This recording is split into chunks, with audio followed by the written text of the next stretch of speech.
Bular odam bo'lmaydi. Hayvonlar. Kim? Sen yangi ustozmisan? Aha. Omadingni bersin. Hurmat. Bo'pti, charchaman, ketdim. Voy, qaqqa? Ishga. O'qishchi? O'qish meni va oilamni boqmaydi. Kim yana shu fikrda? Qancha topasan? 15 ming kuniga. Qolganlarchi? Men 20 ming topaman. Kompyuterxonada ishlayman. Men 25 ming topaman. Manikyurchiga yordam beraman. Oramizda eng boyi Mirsagatov. Sen qayerda ishlaysan? Bozorda arava tortaman. Kam 30 ming pulim bor kuniga. Sizlar bu narsalarni faxrlanib gapiryapsizlarmi, bolalar? Nima? Qornimizni to'ydirmaydigan beshlar bilan faxrlanaylikmi? Balki kelisharmiz. Nimani kelishmoqchisiz? Har bir baho uchun pul to'layman. Oppa! Вот это поворот! Eng ko'p baho olgan 5 ta o'quvchiga Kuniga 20 mingdan. Yo'q, 25 mingdan. roziman. Oy, qaqqa! Ishdan bo'shashim aytib keling.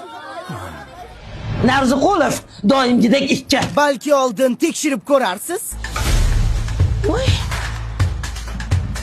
Bo'lar ekan o'qisa.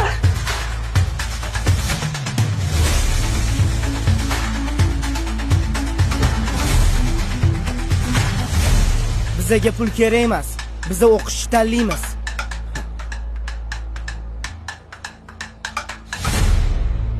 Rosa xursand bo'lsalar kerak. Sovg'a o'zi kimda? Manda. Bo'lla. Ustoz yo'q ekanlar. Assalomu alaykum ustoz. Doston Rustamovich ko'rmadingizmi? Dars tugadi, ketdi. Nega ketadilar? Bugun o'qituvchilar kuni-ku. Men qayerdan bilaman? Nima men uni qorovulimanmi? Ishga ketgandir. Yana qayerdadir ishlaydilarmi? Navoiyxonadami? Boshimni qotirmalaring.